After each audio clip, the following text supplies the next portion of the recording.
Yo, what's going on, everyone? Welcome back to another episode of the JT Sports Podcast. I'm your host, JT, and I want to give some thoughts on this Friday night classic that was played between Illinois and Nebraska. I'm going to be honest, I'm not really a big fan of the Big Ten, but I'm just a diehard fan of college football, and this game was an absolute treat.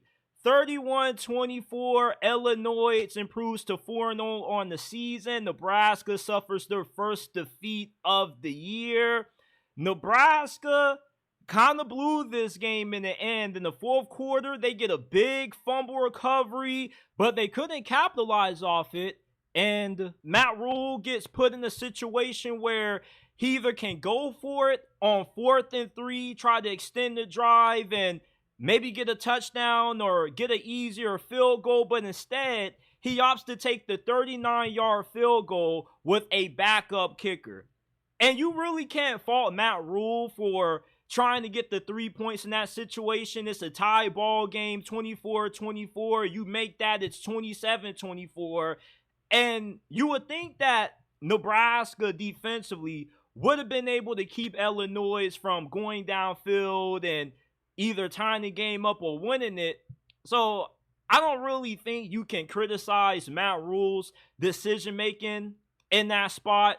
It's 39 yards out. It's not like it was a 50-yard field goal. You would think if you're a kicker on the team, you should be able to make it from that short of a distance. And once you get into overtime, Illinois scores first, and then Nebraska offensively, after being pretty good for the majority of this night, they just completely fall apart. Illinois' defensive coordinator was dialing up some good play calls. He had a really good stunt, which resulted in 1 sack on Raiola, and then you had a couple of more sacks that Raiola took. And you saw, for the first time this season, Raiola actually looked like a true freshman. On one of those sacks, they got called for intentional grounding, which put them in 3rd and infinity. They got a little bit of those yards back, but it was still 4th and forever. And Illinois' defense, they didn't play that good throughout this game, but they stepped up big time in overtime. And that's really all that matters. It's not about how you start. It's about how you finish. And Nebraska kind of had some crucial penalties that they gave up throughout this game. They had 10 penalties. It just wasn't a great display of football out of Nebraska late in this game. They definitely could have walked away with the W. But you got to give a huge round of applause to Illinois and Brent Bielema, their head coach. But really what was the story of the night for the Fighting Illini was Luke Altmyer at quarterback. Last year when I watched him play, he was god-awful. I think he had like 13 touchdowns and 10 interceptions. Well, watching him tonight, this man was a man on a mission. He was on fire. He was barely throwing any incompletions. It looks like he was pretty much throwing passes against air with how bad Nebraska's defense was tonight. He had 4 touchdowns, and he has to be the most improved quarterback in college football at the moment because he was really atrocious last year. And to see him play as well as what he has so far this season, you got to think that Illinois could have a really good season this year, possibly be a 7, maybe 8-win team. You know that normally defensively, they're pretty well coached on that side of football. But what kind of has held Illinois back has been the inefficient quarterback play that they've received out of Luke Altmyer. But this year, though, he's been really good, and he was a big reason why they won this game. And the difference between Illinois offensively compared to Nebraska on offense is that, unlike Nebraska, they weren't generating as many big plays downfield, but they were really efficient, they were really methodical, they were surgical.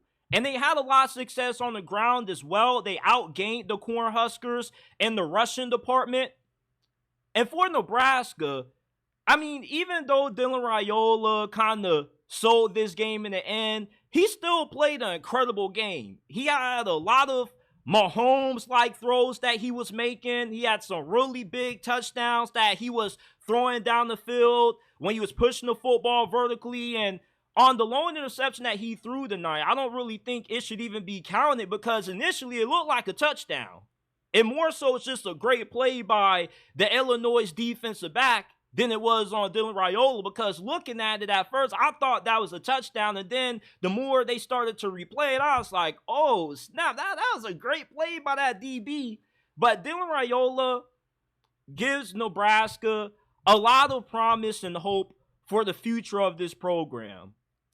And just because they lost this game, I don't believe the expectations need to be recalibrated. You lost to a really good Illinois team tonight. Illinois is one of those programs that they're not always going to be a consistent 9-10 win team consistently, but every 2 to 3 years, they're capable of, having a season where they kind of overachieve. And this is probably going to be one of those years for Illinois with how good Luke Altmyer has played. And they got Penn State coming up next. But Dylan Raiola is like Patrick Mahomes reincarnated. And with him at the helm, there's a lot of reasons to still be hopeful that Nebraska could possibly be a 9, maybe 10 win team.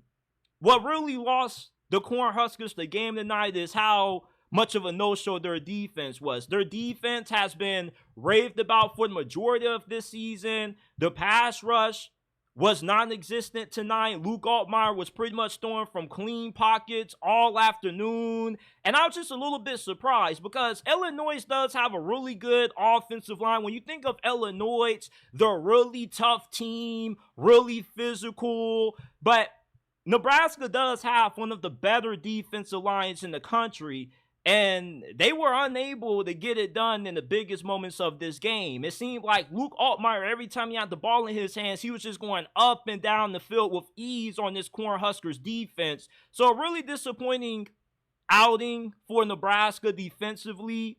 But overall, this was a great game. What hurts about it is that somebody had to lose. And I didn't even think we were going to see this game go to overtime. I was praying that we would see it go to overtime because this was one of those games that you watch and it's so good, you never want it to end.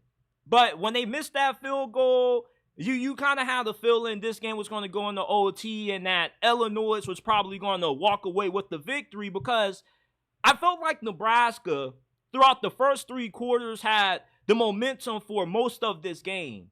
But once we got into the final 15 minutes, they were unable to really pull away.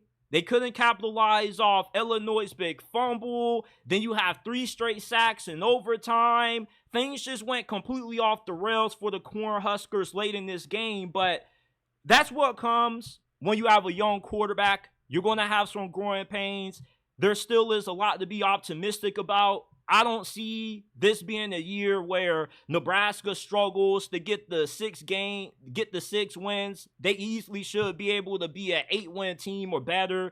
And I don't really think there's going to be too many nights like we've seen where this defensive line kind of gets pushed around the way that they did against Illinois. Illinois is one of the more physical teams. When you think of Brent Bielema, this is a style of football that you're kind of not used to. When I think of Illinois and what they've been under him, you think of low-scoring games, not really a lot out of the passing game. But I was really surprised when I watched how efficient Illinois was on the offensive side of the football. They were balanced. Normally, Brent Bielema has a run-first approach. He doesn't really care too much to throw the football as much as what you've seen Luke Altmyer do tonight. But that shows you the level of confidence that they have in Altmyer and how much improvement that he has made. And if he can continue to play this way, especially against Penn State next week, maybe we might have an upset brewing. Who knows? But fantastic game between these two squads. Hate that somebody had to lose it, but both of these fan bases should be proud with how both of their teams played. I know Nebraska fans are probably still heavily upset. You probably feel like Matt Rhule should have went for it on 4th and 3 instead of kicking that field goal. But it's kind of tough to pass up the points when you have an opportunity to take the lead late. So let me know what your thoughts on this game were down in the comment section down below. Remember that we're not just a YouTube channel. We are a podcast. You can listen to this episode and all of our previous ones on Apple, Spotify, Amazon, wherever you get your podcast from. The JT Sports Podcast is available. Give us a 5-star review if you enjoy.